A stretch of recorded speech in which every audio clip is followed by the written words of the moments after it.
नमस्कार। आज हम बात करने वाले हैं थोड़ा सा हट करके। हम सभी बहुत समय से स्ट्रेट ऑफ हॉर्मुज कर रहे थे और पूरे भारत में एक तरीके से माहौल क्रिएट कर दिया गया था। कहीं ना कहीं हमारी आपकी जो मीडिया हमें दिखा रही है, जो अदर बातचीत हो रही है, इससे ये पता चल रहा था कि भारत के जो लोग हैं या भारत जो है उसका झुकाव ईरान की तरफ हो जाता है। लेकिन क्या ये भारत के लिए लॉन्ग टर्म के लिए अच्छा हो जाता है और हमारी जो इंडियन डिप्लोमेसी है वो कितनी ज़्यादा सक्सेसफुल हुई है, इसके बारे में अगर हम बातचीत करें तो इसी पर पूरा आर्टिकल हमारा बेस रहने वाला है कि क्या भारत के लिए बेटर होगा कि हम ईरान को सपोर्ट करें। देखिए, ये मुद्दा जो अभी हम डिस्कस कर रहे हैं स्ट्रेट ऑफ हॉर्मुज, इससे कहीं बड़ा हो जाता है, इसके बहुत सारे एस्पेक्ट हो जाते हैं। यहाँ पर ईरान को अगर हम ये कह लें कि दोस्त है हमारा, हमें सपोर्ट करना चाहिए, तो नहीं। अगर हम ये कहें कि भारत के लिए फायदेमंद है ईरान, कितना फायदेमंद है, फ्यूचर में क्या ईरान से हमें मिलने वाला है, तो बहुत सारी शंकाएं हमारे सामने आ जाती हैं और उस समय ये पता चलता है कि भारत की डिप्लोमेसी का जो झुकाव है वो यूएस की तरफ होना चाहिए, इजराइल की तरफ होना चाहिए, ना कि ईरान की तरफ होना चाहिए। यानी कि भारत को ईरान का सपोर्ट नहीं करना चाहिए। क्या कारण है, क्यों ऐसा कहा जा रहा है, तो चलिए शुरू कर लेते हैं। आपको याद होगा कि एक 28 मार्च 2026 को यहाँ पर खेमनी जब जिंदा थे तो उन्होंने एक इंटरव्यू में बोला था that Iran will never go nuclear, India can help end this war।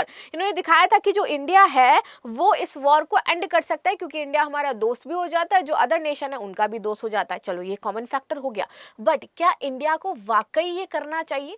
क्योंकि जिस रिजीम को सेव करने की बात कर रहे हैं खैमेनी, उस समय कर रहे थे, अभी तो डेथ हो गई उनकी, वो रिजीम है कैसी? That is a terror regime, terrorist regime हो जाती है वो। और इस टेररिज्म वाली रिजीम है, क्या इंडिया इसको सपोर्ट करेगा? क्योंकि अगर हमने टेररिज्म को सपोर्ट किया डायरेक्ट और इनडायरेक्ट, तब तो हम फिर पाकिस्तान को भी हमें सपोर्ट करना चाहिए। यूएन में हम जो भी मुद्दे उठाएंगे वो हमारे खिलाफ हो जाएंगे जाकर के, क्योंकि हमें पता है कि भैया जो ईरान की रिजीम है वो किन से जुड़ी हुई है, वो हमास से जुड़ी हुई है, हिजबुल्लाह से जुड़ी हुई है, हुतीस से जुड़ी हुई है। ये सभी विद्रोही हैं, सभी आतंकवादी हो जाते हैं, राइट। तो इसलिए इनका सपोर्ट करना और यहाँ पर शांति लाना हमारे हित में तो बिल्कुल भी नहीं हो सकता है। प्लस एक और इम्पॉर्टेंट चीज, इन लोगों पर जब स्ट्राइक की जा रही है तो कह रहे हैं हमारे बच्चे मर रहे हैं, हमारी महिलाएं मर रही हैं। आप देखोगे कि 15 दिन कंटिन्यू ईरान अनरेस्ट रहा, वहां पर प्रोटेस्ट हो रहे थे, ये अपने ही लोगों पर हमला करवा रहे थे, अपने ही लोगों को मार रहे थे। यहाँ पर बहुत सारे बच्चे, महिलाएं भी शामिल थे। क्यों? क्योंकि इनके खिलाफ प्रोटेस्ट छिड़ा हुआ था। ये देखिए, internet blackout in Iran as a large anti government protest held across the country. 15 दिन कंटिन्यू ये प्रोटेस्ट हुआ था और इस प्रोटेस्ट में आप देखोगे कि लगभग 34 लोग मार दिए गए थे, 2200 प्रोटेस्टर्स को अरेस्ट कर लिया गया था, बहुत सारे घायल हुए थे। यहाँ पर एक फोटो बहुत ज्यादा वायरल हुई थी, that I am not afraid, I have been dead for 47 years. 47 साल से हम अपने आप को मरा हुआ महसूस कर रहे हैं। ये वही ईरान है जिसने यहूदियों को मार करके अपना पूरा शासन बनाया। ये वही ईरान है जिसने जेनोसाइड करवाया। ये वही ईरान है जो इन लोगों के अधिकारों को मार रहा था। जो ये लेडी कह रही है ना कि मुझे मरने का कोई डर नहीं है इस प्रोटेस्ट में, क्योंकि हम 47 साल से मर रहे हैं, हमारे अधिकारों को हमसे छीना गया, हमारी सभ्यता को हमसे छीना गया। तो आप कैसे कह सकते हो कि भैया हमें इस ईरान का सपोर्ट करना चाहिए, राइट। ये देखिए, ये लोग थे जिनको सोते हुए मरवा दिया गया था, अस्पतालों के बाहर लाशें पड़ी हुई थी। इनमें आप देखोगे यहाँ पे जो human right active news agency है वो ये बताती है कि इस हिंसा में कुल 544 लोग की मौत हुई थी, जिसमें 8 बच्चे शामिल थे।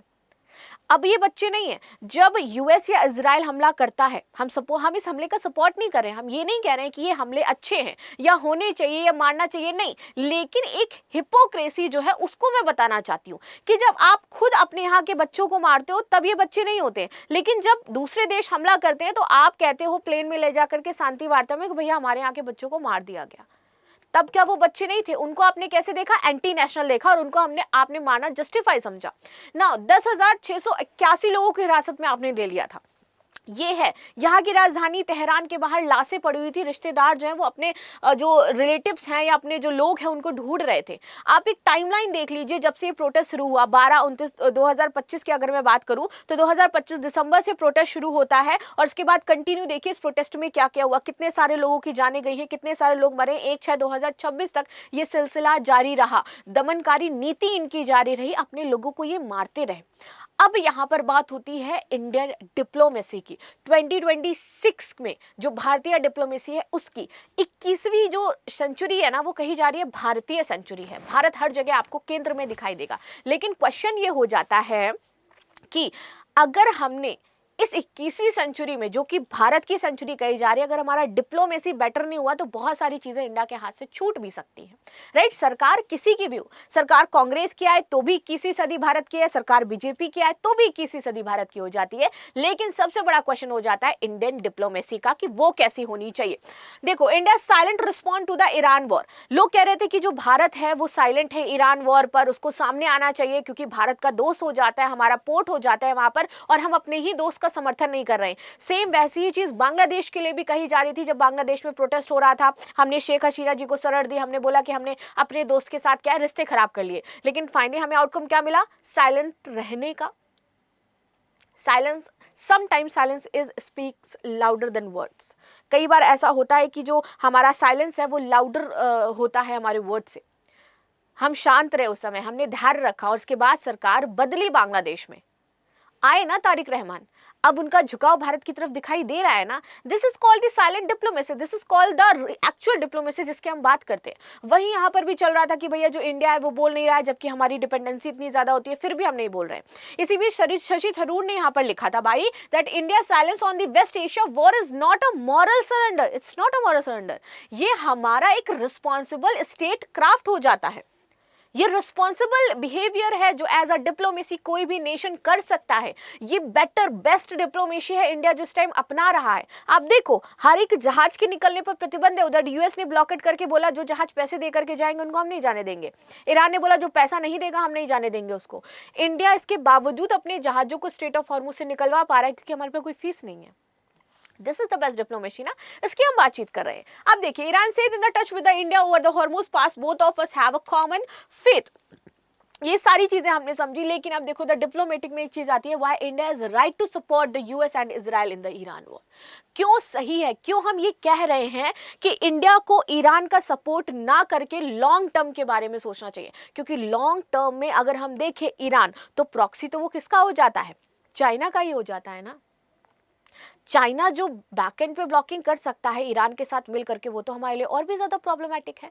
तो इसलिए लॉन्ग टर्म में अगर हम जाए, टेक्नोलॉजी की बात करें, एनर्जी की बात करें, तो भैया हमें इजराइल के साथ और यूएस के साथ अपने संबंधों को बेटर करना है, ना कि हमारे लिए ईरान बहुत ज़्यादा ज़रूरी हो जाता है। इजराइल के साथ हमारे संबंध बहुत अच्छे हैं। की पॉइंट्स यहाँ पर बताए गए हैं क्यों India should prioritise current strategic partners हमारे लिए इंपॉर्टेंट हो जाते हैं, which is US, Israel and UAE, क्योंकि हमारी डिपेंडेंसी है टेक्नोलॉजी को करके, ऑयल को लेकर के और अदर इंफ्रास्ट्रक्चर को लेकर के, जो कि भारत के लिए फ्यूचर में एक लॉन्ग प्लेयर साबित होंगे। Now Iran is becoming a weaker geopolitical player. Iran जो है ना वो धीरे धीरे श्रिंक हो रहा है। कैसे श्रिंक हो रहा है? यूएस ने इतने सारे सैंक्शन लगा दिए हैं, ठीक है। तो इट्स लाइक अ डूबती नाव, और डूबती नाव में पैर रख करके किसको फायदा मिलता है? इनकी इकोनॉमी धीरे धीरे श्रिंक हो रही है, जियोपॉलिटिकल प्लेयर जो है वो बहुत अच्छे बन नहीं पा रहे। अभी जो आप देख रहे हो ना ईरान ईरान चल रहा है, सिर्फ स्ट्रेट ऑफ हॉर्मुज की वजह से ईरान ईरान चल रहा है। वरना अगर फ्यूचर की बात करें तो भैया इनकी जियोपॉलिटिकल वीकर है, हमें दिखाई देता है, क्योंकि ये पूरी तरीके से टेररिज्म है और कोई भी नेशन इनको सपोर्ट नहीं करता। इस वजह से India Israel relation is highly valuable, और बहुत ही ज्यादा वैल्यूएबल है हमारे इजराइल के साथ रिलेशनशिप, बिकॉज डिफेंस में हमें बहुत ज्यादा हेल्प करते हैं। और आपको पता होगा कि भैया हमारे लिए डिफेंस मिलिट्री कितनी इंपॉर्टेंट हो जाती है। Now India US partnership in the critical that US essential for India's strategic balance growth, economic growth and the global planning. इसलिए हमें यूएस के साथ रहना चाहिए। एनर्जी डिपेंडेंसी की बात करें तो Iran is a no longer disease. क्यों नहीं है? अगर हम इसकी बात करते हैं तो देखो भैया, हम अगर एनर्जी की बात भी कर रहे हैं तो हम कुवैत से लेते हैं, Nigeria, United state, United Arab, Saudi Arabia, Iraq से लेते हैं। कहीं भी आपको ईरान दिखाई दे रहा है तो हमारी डिपेंडेंसी तो वैसे भी नहीं है ईरान के ऊपर, इराक के ऊपर है, सऊदी अरब के ऊपर है, यूनाइटेड अरब अमीरात के ऊपर है, यूएस के ऊपर हो जाती है। रशिया से भी हम एनर्जी ले रहे हैं। और आपको याद ही होगा कि भैया 2019 में सैंक्शन लग गया था, उसके बाद 6 साल हमने अगर तेल नहीं लिया तो क्या हमारे यहाँ पे कोई कमी आई? क्या कोई प्रॉब्लम हुई? नहीं हुई। तो मतलब एनर्जी के लिए तो वैसे भी डिपेंडेंसी हमारी नहीं हो जाती ईरान के ऊपर, राइट। तो इसलिए हमारा कोई बहुत इंपॉर्टेंट चीज नहीं है। प्लस इसी की जगह हमारे लिए इंपॉर्टेंट कौन है, यूएई है, सऊदी अरेबिया है, जिन पर ये हमले कर रहे हैं, ये गल्फ कंट्री हमारे लिए इंपॉर्टेंट हो जाती हैं। Now geopolitical realism over the emotional diplomacy, जो जियोपॉलिटिकल डिप्लोमेसी होती है ना, वो इस पर रिलाई नहीं करती है भाई कि हम तुम मेरे दोस्त हो तो हम तुम्हारा साथ देंगे। नहीं भाई, तुमसे हमें फायदा कितना है, इमोशन से हट करके हमें स्ट्रैटेजिकली देखना है कि आपके साथ लॉन्ग टर्म में फायदा है या नहीं है। सिर्फ तुम मेरे दोस्त हो और तुम गलत काम कर रहे हो इसका मतलब ये थोड़ी ना कि हम तुम्हारा सपोर्ट करेंगे। नहीं भाई, आप हो तो terrorism ही ना। Now, Iran's alignment with the China is a main concern. The main point, the main poking point is that is China.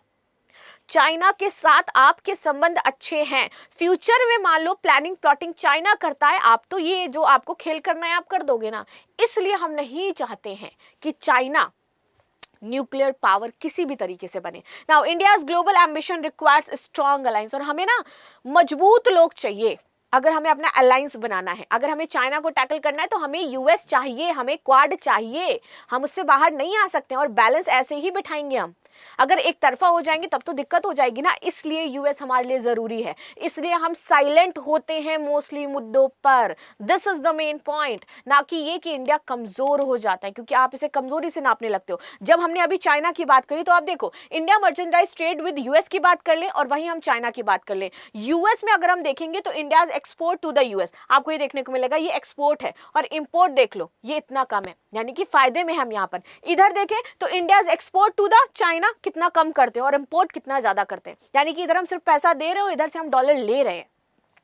तब भी हमारे लिए जरूरी कौन हो जाता है, यूएस हो जाता है, राइट। नाउ आगे देखिए, ऊर्जा सुरक्षा हमें मिल रही है भाई सऊदी अरेबिया, इन सब से, तो हमें वैसे भी ईरान की बहुत ज़्यादा ज़रूरत नहीं है। हम नहीं चाहते हैं कि न्यूक्लियर पावर ये बने, क्योंकि एक ऑलरेडी मुस्लिम देश न्यूक्लियर पावर है जिसने हमारा सर खा करके रखा है, दैट इज़ पाकिस्तान। दूसरा, हम नहीं चाहते ऐसा कुछ भी है। रणनीतिक साझेदारी में हमें यूएस इजराइल की ही जरूरत पड़ेगी, आतंकवाद का नियंत्रण हमें यही करके मिलेगा। तो हम क्यों चाहेंगे कि भाई ये सारी चीज़ें हो। और जब आतंकवाद की बात आ ही गई है तो आप देखोगे कि ईरान के सपोर्ट को लेकर के कश्मीर में क्या हुआ, कश्मीर में कितना बड़ा घोटाला कर दिया गया। लगभग 17 और 19 करोड़ रुपए इकट्ठा किए गए थे, और ये बोला गया था कि आप लोग अपनी फंडिंग दीजिए। कश्मीरी जो मुस्लिम थे उन्होंने फंडिंग इकट्ठा करी, अपने सोने के जेवर दिए, जिसके बाद जो चीज़ मौजूद थी सबने सब दे दिया, और दे करके बीच में वो पता चलता है कि वो बहुत बड़ा स्कैम हुआ, मीडिएटर जो भी था वो सब पैसा खा गया। जब पहलगांव हमला होता है, मेरा प्रश्न है आप लोगों से, आप लोगों के पास कुछ भी नहीं होता है, आप कह देते हो हमारे लिए सरकार ने कुछ किया ही नहीं है, आप कह देते हो कि हमारे पास तो इकोनॉमिकली हमारे पास बैकिंग नहीं है, हमारे पास जो रोजगार नहीं है, कुछ भी नहीं है आपके पास। पुलवामा हमला हुआ, पहलगांव हमला हुआ, आप शांत रहे, आप नहीं निकल करके आए कि हम इकोनॉमिकली किसी की भी मदद करें। और जब ये सारी चीजें होती हैं तो आप निकल करके आते हो कि भैया हम मदद करेंगे। ये क्वेश्चन मार्क क्रिएट करता है कि वाकई क्या हम बहुत बड़े सपोर्टर हो जाते हैं ईरान के, और खुद अपने ही देश में जब कोई चीजें होती है तो हम नहीं समझ पाते हैं। इंडियाज ईरान वॉर ट्रैप की अगर हम बात करते हैं तो देखो कैसे हमें ट्रैप किया जा सकता है फ्यूचर में इसी स्टेट ऑफ हॉर्मुज से, बिकॉज ईरान हो तो जाता है किसका प्रॉक्सी, चाइना का। मान लीजिए कल को चाइना, और ये सत्य है कि आज नहीं तो 20 साल बाद 50 साल बाद चाइना के साथ हमारी एक बेहतर लड़ाई जरूर होगी, सेम पाकिस्तान के साथ भी होगी, इसलिए हम अपने डिफेंस को इतना मजबूत कर रहे हैं, डिफेंस को स्ट्रांग बना रहे हैं। मान लीजिए कल को जब ऐसी सिचुएशन होती है, जस्ट फॉर एग्जाम्पल, बहुत एक हाइपोथेटिकल चीज में मान के चल रही हूं, इस दौरान चाइना अगर ईरान से कहेगा कि भैया स्टेट ऑफ हॉर्मुज ब्लॉक करो इंडिया के लिए, उसको एनर्जी से पूरी तरीके से कट डाउन कर दो, क्या ईरान ऐसा नहीं करेगा? ऑफ कोर्स ईरान करेगा। उस समय जरूरत हमें किसकी पड़ेगी? इजराइल एंड यूएस की पड़ेगी। And this is the actual point. This is not just because of the Strait of Hormuz. This is because that China यहाँ पर आपके सपोर्ट में है, because क्योंकि वो आपका प्रॉक्सी हो जाता है। That is the main reason. इसलिए हम नहीं चाहते हैं। और वो कल को, क्योंकि हमारी एनर्जी कहाँ से आ रही है भैया? यूएई, सऊदी अरेबिया, यहाँ से, कतर से हमें सब कुछ मिल रहा है। आप तो बंद कर दोगे, हम तो ऊर्जा से पूरी तरीके से कट गए, ये समस्या होगी। और इसी बीच आप देखोगे भाई India can't be the mediator in Iran war, क्योंकि सब कह रहे हैं, पूरा एक चल रहा है कि भैया इंडिया जो है वो मीडिएट करा सकता है, इंडिया के पास ये पावर है। क्यों इंडिया मीडिएट कराएगा? इंडिया नहीं मीडिएट करा सकता है। And I am not going to say that कि इंडिया के पास पावर नहीं है ऐसा करने की, इंडिया को जरूरत ही नहीं है ऐसा करने की। इंडिया के पास बहुत कुछ है लूज करने के लिए। इंडिया का एक डेवलपिंग इकोनॉमी हो जाता है, 4th लार्जेस्ट इकोनॉमी हो जाता है, हमारा इंफ्रास्ट्रक्चर बहुत बेहतर हो जाता है। अभी इंडिया कोई भी ऐसी रिस्क नहीं लेगा कि भैया हम तुमको मीडिएट कराने जाए, हमारे ऊपर कोई खतरा आ जाए, ना ना ना ना। दूसरा, हमें आपसे कुछ चाहिए ही नहीं, इसलिए हमें मीडिएट कराने की जरूरत ही नहीं, हमारा काम चल रहा है, दूर से बैठ करके हम बस मजे ले रहे हैं। पाकिस्तान को चाहिए था, उसने मीडिएशन के नाम पे सऊदी, यूएई इनसे भीख मांग ली। हमें नहीं चाहिए आपकी भीख, हम क्यों मीडिएशन कराने जाएं? सिंपल सी बात है, हमारा काम हो रहा है, हम दूर से देखते रहेंगे इसे। नाउ एक और यहाँ पर एंगल निकल करके आ रहा है इसी स्ट्रेट ऑफ हॉर्मुज का, जिसकी मैंने आपको बात करी थी कि चाइना थ्रेट है, और क्यों हम नहीं चाहते फ्यूचर में ईरान हमारे साथ एक तरीके से अभी से हम नहीं चाहते कि भाई ईरान फ्यूचर में कुछ बड़ा करे या फिर उसके पास न्यूक्लियर पावर हो। बिकॉज द रीजन आप देखो, और ये न्यूज भी निकल आई जिसकी मैं बात कर रही थी, is China plotting a coup in Hormuz, top Indian fund star sounds alarm. उनका कहना है कि ये जो चाइना है ये कूप कर रहा है स्ट्रेट ऑफ हॉर्मुज में। और क्यों कूप कर रहा है, इसमें कहीं ना कहीं एक ये भी पॉइंट है कि इंडिया की इकोनॉमी को तोड़ा जाए, इससे लॉस हो रहा है ना इंडियन इकोनॉमी को, ऑयल प्राइसेस बढ़ रहे हैं ना, हमारी शिप्स आ नहीं पा रहे, समस्या हो रही है नहीं हो रही है, तो हमारी इकोनॉमी स्लो डाउन हो रही है ना। डोमिनो इफेक्ट जिसकी मैंने बात करी कि ऑयल नहीं आएगा तो बहुत सारे जो कन्वेंस है वो महंगे होंगे, फर्टिलाइजर नहीं आएगा तो दिक्कत होगी, हमारे खाद्यान्न धीमा होगा, तो सारी चीजें स्लो डाउन होंगी। डोमिनो इफेक्ट जो हमने चर्चा किया था, तो वो सारी चीजें चाइना, और उसी हैंड पे चाइना क्या कर रहा है कि पूरी दुनिया को तो इसमें उलझा दिया है, खुद की डिपेंडेंसी इन सारे ऑयल से, गैसेस से एकदम हटा करके पहुंच गया है क्लीन एनर्जी की तरफ। वो अपना बड़ा मार्केट यहाँ पर एक बना रहा है। अगर मैं बात करूं सोलर पैनल्स की, बैटरीज की, इलेक्ट्रिक कार्स की, तो उसने ऑलमोस्ट 22.3 बिलियन का जो रिकॉर्ड हाई लेवल स्तर है वो टच कर लिया है साइलेंटली। लेकिन हम इसके बारे में बात नहीं कर रहे हैं, क्यों? क्योंकि हम इस एंगल को लाना ही नहीं चाहते, हम दिखाना ही नहीं चाहते कि हम जहां फंसे हो और चाइना साइलेंटली क्या कर रहा है, वो चीजें हो जाती हैं। स्ट्रिंग ऑफ पर्ल्स घेरने के लिए चाइना ने कर रखा है ना। और अगर मैं बात करूं ये पाकिस्तान का ग्वादर पोर्ट, पास में आपको कौन दिखाई देगा? ईरान ही तो है, इधर बनाया गया ना, इसी को टैकल करने के लिए तो हमने दूसरा पोर्ट बनाया वहां पर। तो इस तरीके से बहुत सारी इंपॉर्टेंट चीज़ें हो जाती हैं कि हम क्यों फ्यूचर की अगर हम बात करें तो हमारे लिए ईरान ज़रूरी नहीं है।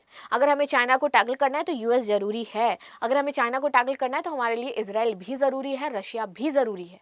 इसीलिए हम अपने हित को लेकर के आगे चलेंगे, नेशनल जो हित है उसको लेकर के आगे चलेंगे। और ये पूरी जो चीज़ें हैं ना, ये सिर्फ स्ट्रेट ऑफ हॉर्मुज नहीं है, सिर्फ ईरान एक देश नहीं है, सिर्फ ईरान के साथ डिप्लोमेसी वाली बात नहीं है। डिप्लोमेसी हमारी इतनी स्ट्रांग होनी चाहिए कि फ्यूचर में जब चाइना किसी भी तरीके की एक्टिविटी ईरान के साथ मिलकर के प्लान करे, देन हम उसको टैकल कर पाए हर एक मोड पर, जिससे इंडिया के नेशनल इंटरेस्ट यहां पर प्रभावित ना हो।